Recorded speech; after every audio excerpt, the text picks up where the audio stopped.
Hi friends, today's topic is mechanism of bone loss in periodontitis. Alveolar bone loss in periodontal disease, there are mainly three causes. One and the most common is extension of plaque-induced gingival inflammation to the deeper periodontal structures. Second is because of trauma from occlusion, and third is systemic factors. We will be discussing first cause in this video. If we talk about extension of plaque-induced gingival inflammation, this goes directly to the deeper periodontal tissues, causing attachment loss and bone loss. That means this extension marks the transition from gingivitis to periodontitis. Spread of gingival inflammation from gingiva can occur directly to the interdental septum, and from there it can progress to the periodontal ligament, or from gingiva this can directly go to the periodontal ligament. Coming to histopathology, we all know, see here is gingival inflammation. This is interproximal surface. These are the facial or lingual surfaces. So we all know here we have connective tissue, we have blood vessels, here is all exudate, here is a lot of leukocytes are there. So inflammation is there in connective tissue, and this inflammation can pierce, it has to travel along the blood vessels. It will pierce, it will actually cause the destruction of these transseptal or gingival fibers. So it goes around the blood vessels through gingival and transseptal fibers, and it will enter into the alveolar bone through the crest of alveolar bone or on the side of the crest of the alveolar bone, or it can enter through the periodontal ligament. And when it enters directly into the crest of the interdental septum, from there also it can enter the periodontal ligament area, so causing the loss of alveolar bone as well as loss of periodontal ligament cells and fibers.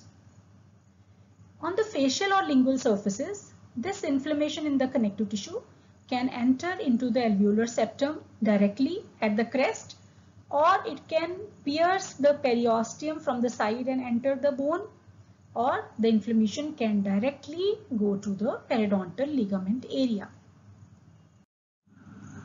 So once the inflammation reaches the alveolar bone, what will it do? It will replace marrow spaces with leukocytic and inflammatory fluid exudate. See, inflammation is what? Inflammation is mainly the inflammatory fluid exudate and leukocytes which are traveling along the blood vessels. And bone surfaces, they are lined by multinucleated osteoclasts. So in marrow spaces, see, these are the marrow spaces. These are marrow spaces. These are the trabeculae. So this is the normal bone. When inflammation enters through the blood vessels in this area, you can appreciate these marrow spaces, they start getting enlarged. And this surface of bone, this is lined by multinucleated osteoclast, and bone loss starts. Marrow spaces, they are enlarged. Trabeculae are slowly lost. See here, marrow spaces have coalesced together. So this leads to destruction of bone and reduction of bone height. Now coming to mechanism of bone destruction. Histopathology, we saw that how it progresses. So here we will see that how the cells act. These osteoblasts, they are instrumental in secreting certain factors like colony stimulating factors, or in the presence of certain factors, inflammatory cytokines like interleukin 1 beta, tumor necrosis factor alpha, interleukin 6, which is also known as osteoclast activating factor. So because of these release of these factors under the influence of either parath hormone, they cause the activation of precursor cells of osteoclasts. What are the precursor cells of osteoclast? They are the hematoprogenitor cells, that is monocytes. They coalesce together to form multinucleated pre-osteoclast, and which gets activated because of the certain cytokines, inflammatory cytokines. And these activated osteoclasts, they go and they actually, their cell membrane gets converted into invaginations and they produce a ruffled border. So they seal themselves with the bone, they settle on the bone and they form clear or sealing zone here. So this sealing zone is a very closed zone. So this invagination is known as ruffled border of osteoclast. So wherever you see in the histopathology ruffled border of osteoclast, that means they are activated osteoclast. They will be releasing H positive ions. We all know this acidic H positive ions will dissolve the inorganic matrix. Then they will release certain acid phosphatases, MMPs, collagenases, which will resorb the organic matrix of the bone. This sealing zone is formed because of the osteopontin or bone siloprotein. See, sometimes in MCQ they ask you this. Otherwise, if you are writing exam, final year exam, you may miss this point.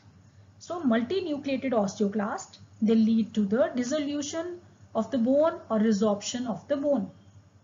So, when they are resorbing the bone, certain factors are released. So, at the periphery of the resorption area, osteoblasts get activated and they start doing osteogenesis, mild fibrogenesis, angiogenesis. The repair starts from the body side. So this is the interplay, the interdependence of osteoblast and osteoclast over each other for their action is known as coupling. So this can be explained here very nicely. Osteoblast on their surface, they have rank L receptors. These receptors, they have also one more receptors, osteoprotegrin. So normally rank L is covered by osteoprotegrin and osteoblasts, they cannot activate osteoclasts. But under the effect of certain cytokines, parathormones, and if estradiol is less, especially in the menopausal women, see this rank of osteoclast cells goes and binds with rank L receptors. So this rank-rankle interaction causes the activation of osteoclasts and bone loss occurs. There are few important facts you have to remember that bone resorption is a vital phenomenon. That means it requires viable osteoclasts. If we talk about necrotizing ulcerative periodontitis and chemical or drug-induced lesions, there is necrosis or death of bone. That is not a viable phenomenon. So this is the difference, right? And body tries to repair at the periphery by angiogenesis, formation of new blood vessels, and fibrogenesis, formation of new fibers. Mineralization takes place later, right? Thank you. If you have any comments, if you have any doubts, please put it in the comment box. Good day.